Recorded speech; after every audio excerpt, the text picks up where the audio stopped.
the Department of Defense, which is, the department in the US government, which like holds the military, and they release like financials every so often, and they have come to just to announce that the post 9/11 wars, which have taken place in over 85 countries.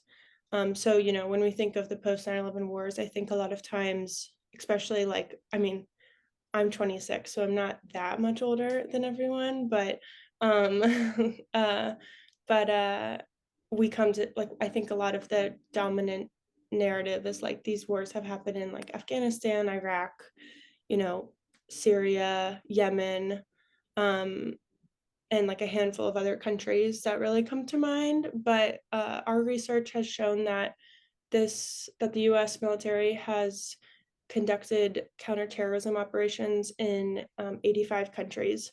So that's over 40% of the countries in all of the world.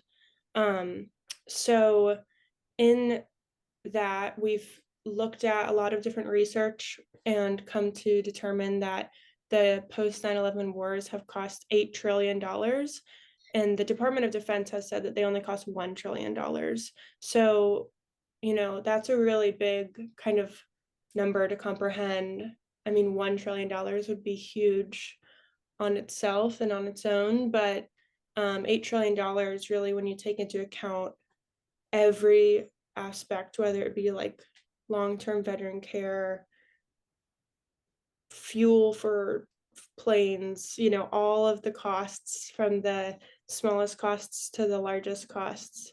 $8 trillion dollars is what we've come to determine is the cost of the post 9/11 wars. And so, in thinking about that, we also have looked at the human costs. Some of the biggest costs have been indirect death and direct combat. So, um, in terms of war, we think like what what happens during war? There's combat, there's like training and assistance. That's a big part of the US military's um like plan when they go to a base in another country, to train local military and prepare them in their country.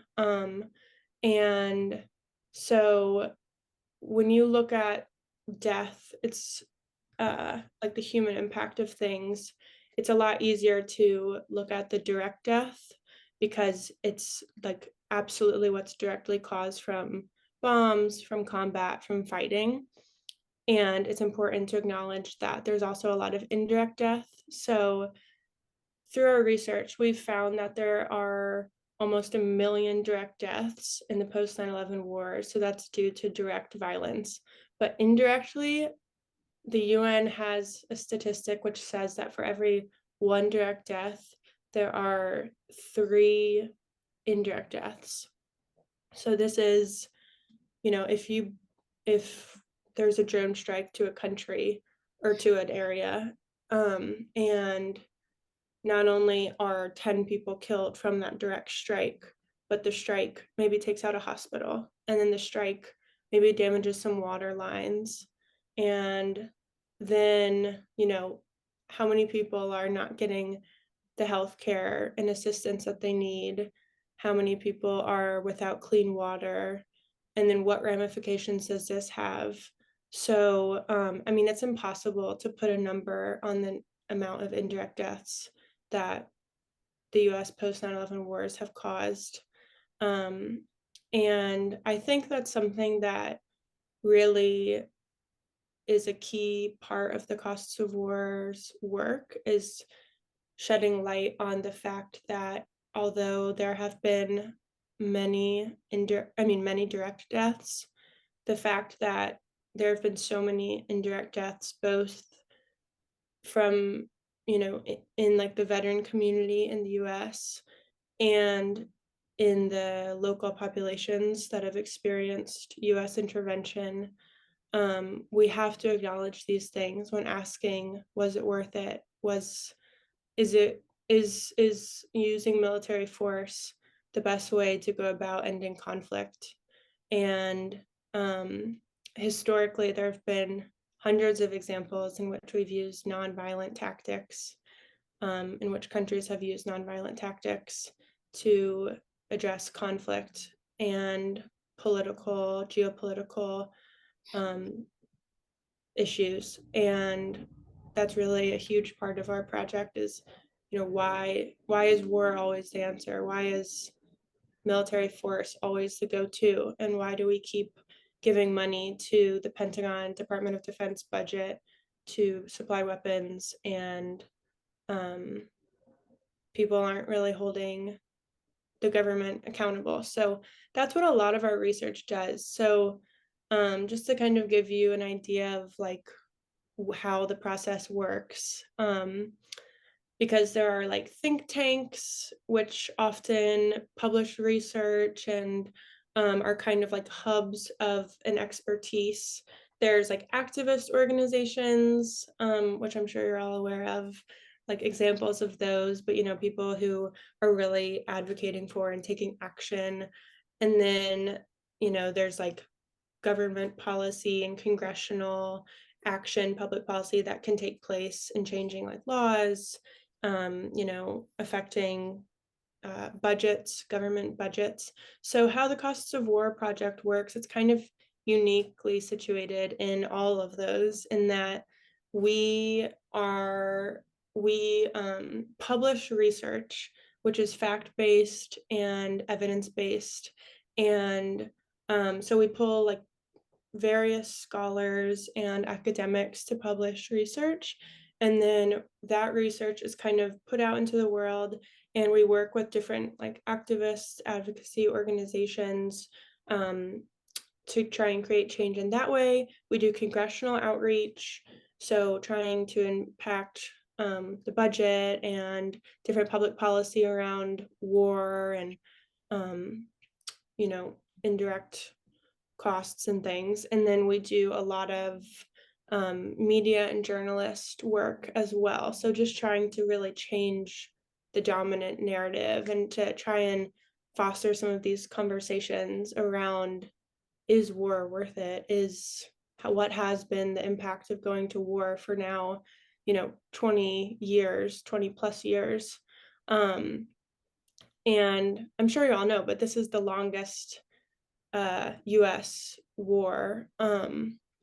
And the fact, I think, I think it's pretty crazy that, I mean, almost myself included, but the fact that we've, as a country, have been in this war on terror since before you were born, is really shocking. And being a younger person myself, and talking to the scholars that we work with, who have gone through like doctorate school and PhDs, and are now either working in research or, teaching, they talk about how crazy it is to talk to their students in college who don't remember 9/11 and have been in war their whole lives. But I think that your generation and um, just younger people in general can really, like, there's like an activism that's kind of beautiful in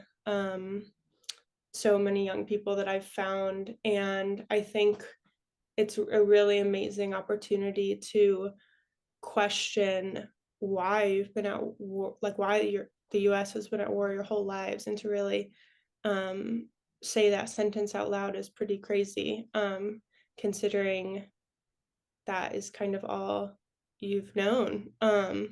It's a hard reality, and it's a reality that I think we need to talk about more. And I think too, being young, like, I know that when I think of like anti-war movements in the past, I think of like the Vietnam War.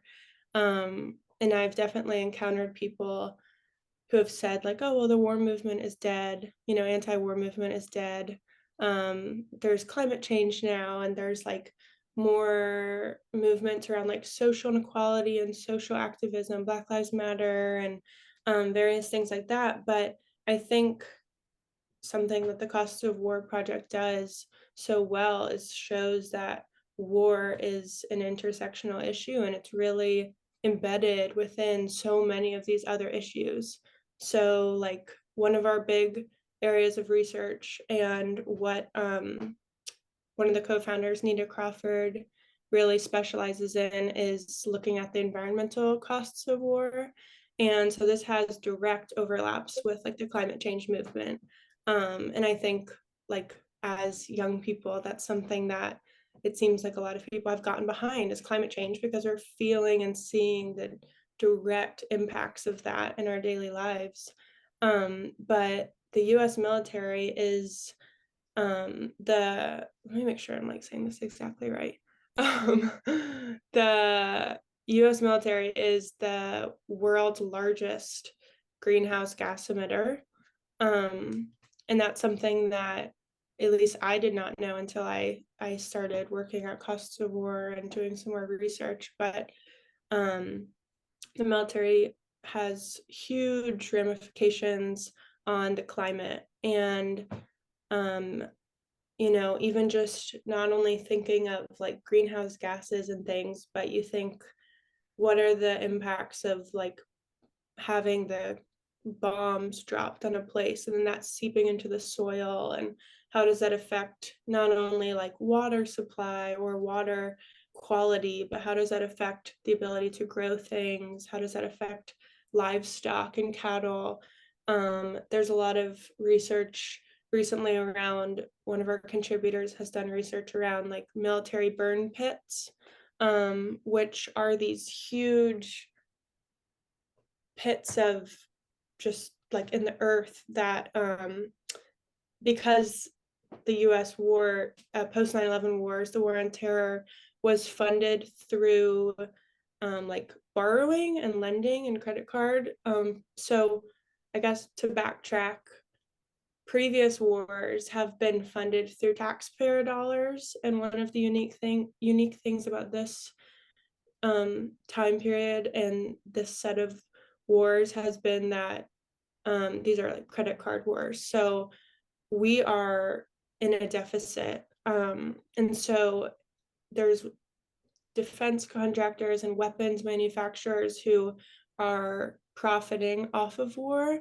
But so a lot of that is they have these military burn pits. There's some in the US too. Actually, one of the largest ones is in Louisiana, but they have them in other countries as well. So it's cheaper for the military to just throw something into a burn pit. So, like a truck, for example, it's cheaper to completely burn a whole truck than like change the tire.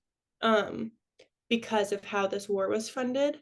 So then you have to think, have how has the pollution from this burn pit affected this local community?